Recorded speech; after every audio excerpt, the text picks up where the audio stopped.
그 경제적인 이유가 되겠죠. 그래서 가장 경제적인 발전원을 활용할 수 있다는 장점이 있고요. 그 다음에 각 국가가 자기 국가에서의 그 전력 소비를 공급하기 위한 설비를 가지는데 그 설비의 그 비정상적인 상황을 고려해가지고 우리가 예비력을 갖고 있습니다. 근데 그 각 국가가 가지는 예비력을 같이 공유를 하게 되면 그 각 국가 입장에서는 이제 예비력을 저감할 수 있는 효과가 있게 되고요. 그 다음에 이제 최근 들어서 그 중요성이 많이 부각이 되고 있는 장점이 지금 현재 주어진 상황에서 가장 선호되는 유형의 발전원을 가장 선호되는 지역에다가 건설할 수 있다는 장점입니다. 그 다음에 또 하나는 여러 국가가 같이 연계돼서 운영을 하고 있기 때문에 보장 가능성을 고려해 볼 때는 많은 국가가 연계되는 형태가 이제 신뢰도가 향상이 될 수 있고요.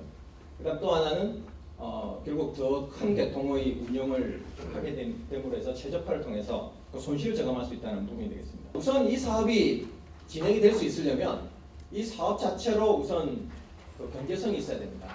이 사업 자체가 가지는 경제성은 결국 거기에 들어가는 비용, 그 다음에 우리가 그 싼 전기를 가져옴으로써 생길 수 있는 그 이익, 이것에 대한 이제 그 타당성이 되겠는데요. 그 부분이 충분히 입증이 된다면 이 사업은 뭐 당연히 뭐 수행해야 되는 사업이고, 그 다음에 또 하나는 이 사업이 가지는 간접적인 이익이 아주 크다는 겁니다.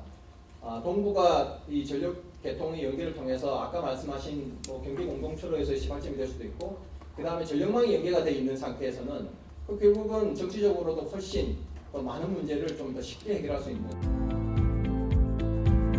가스를 수출하는 쪽으로 보면 미국과 러시아가 예전에는 엄청난 격차를 벌이고 있었습니다. 그러니까 미국은 자국의 소비에 집중했었고 러시아는 파이프라인을 통해서 유럽을 지탱해주는 역할을 했죠. 그래프에서 보시다시피 미국의 수출량이 비약적으로 늘고 있지 않습니까? 그러니까 이런 조짐이 지금 뭐 엄청 보여서 충돌이 일어나지 않을 수 없다고 보는 겁니다. 그래서 천연가스의 정책에 있어서는 우리가 국제 정치 질서를 절대로 무시하면 안 된다. 그래서 섣불리 북방 협력을 언급하는 데는 조심해야 된다라고 저는 말씀을 드리는 겁니다.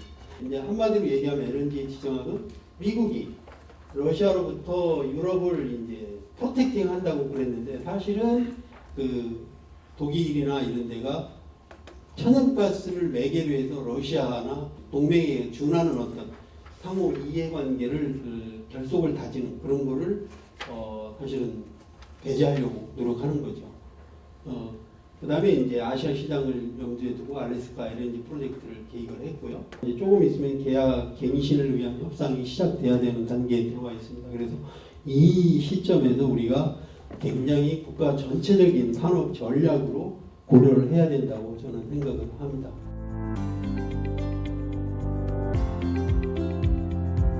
정부가 신북방 정책 로드맵도 발표를 하고 굉장히 적극적으로 북방 경제 협력을 추진하고는 있지만 이렇게 북한의 비핵화 진전 그리고 특히 대북 제재가 완화되지 않는 경우에는 과연 어느 정도의 현실성을 가지고 있는가에 대한 어떤 좀 고려가 필요할 것이라는 생각을 하게 됩니다. 북한의 이 비핵화 진전이 굉장히 희망적이지 않은 상황이기 때문에 북방 경제 협력을 추진하지만 좀 범위와 속도를 조절할 필요가 있고 좀 뭐 어떤 분야이고 좀 단계적인 협력 추진 계획들을 좀 수립할 필요가 있다라는 말씀을 드리고 싶고요. 에너지 전환을 차근차근 성공한 나라들의 특징들이 국가 간 연계가 확실히 돼 있는 나라들입니다. 우리가 항상 예를 드는 게 독일인데 독일도 풍력 태양광으로 해서 실제 재생에너지로 전체 발전량 21% 정도를 생산을 하는데 이게 연계가 안 돼 있으면은 그게 불가능했던 거죠. 그렇기 때문에 저는 그 동북아 연계 자체는 우리가 추진하는 에너지 전환 성공에 어떻게 보면 가장 필요한 조건일 수 있다.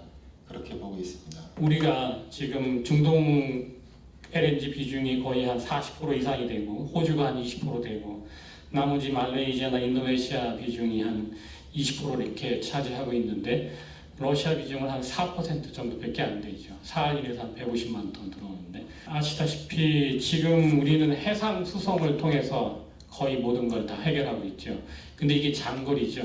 그렇다면은 수송 구조를 단거리 그리고 LNG, PNG로 하는 이러한 수입 구조 방식이 지금 시점에서 이제 얘기를 되고 있고 이것이 필요한지 좀 고민해야 될 때가 아닌가 싶습니다. 천마 같은 경우는 기본적으로 그 규모를 생각했을 때 3기가와트의 이제 전력을 이제 수송할 계획인데 실제로 러시아 쪽 극동 지역에 보면은 그 정도의 그 여유 발전 용량이 없습니다. 그래서 발전소를 뭐 러시아가 짓든 한국이 짓든 해야 되는데 그게 과연 현 시점에서 가능한 건지 뭐 여러 가지 변수가 있습니다. 중국 한국 간 그 사업입니다. 실제로 굉장히 논의가 활발히 진행되어 있고 내년이면은 이제 사업이 가시화되지 않을까 제가 생각하고 있습니다. 한국 일본 간은 뭐 잘 아시겠지만 일본 정부나 전력사 같은 경우는 굉장히 좀 소극적인 입장입니다.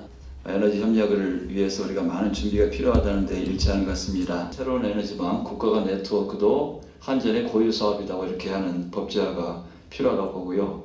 거기에 따라서 전담 기관이 필요하다면 설립하고 하는 법제 그 제도가 필요하다고 생각합니다. 이게 들어오면 국가적인 편익이 엄청 큽니다. 제가 뭐 정확히는 계산 안 됐지만 아마 비즈니스 차원에서 얻는 편익보다 국가적 편익이 훨씬 클 거고 또 이 일을 해야 될 게 사기업이 아니고 공기업이니까 정부가 그 경제성 검토를 할 때 뭐 비즈니스 차원에서 경제성 플러스 국가적인 편익을 계량화해서 포함시켜라 하고 제도화를 시켜주셔야 돼요.